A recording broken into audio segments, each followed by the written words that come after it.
高雄的凤山自由市场北平已经封闭者超过40档啊！除了有治安的问题，最近还有天狗节的病例，里长是惊讲会阁爆发疫情，希望市府会当出手来斗整顿整合这个市场。来到凤山自由市场，家己去内面算是暗蒙蒙，涂骹阁有粪扫，环境也真歹。这是市场的北边，另外一边是早市，两边的人潮是差真济。里长讲，北边的市场已经封远40外档，过去捌发生过抢劫、毒品的买卖等等治安的问题。治安有伫遮犯罪、交易毒品，大概有固定一个、两个暗时会来遮困无毋对，进前捌伫迄边困。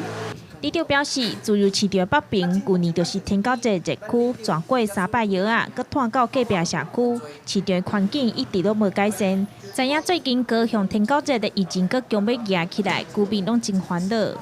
这个天狗节咧，因为有一个案例为遮发生，去堵到其他的社区甲别台里的这个案例。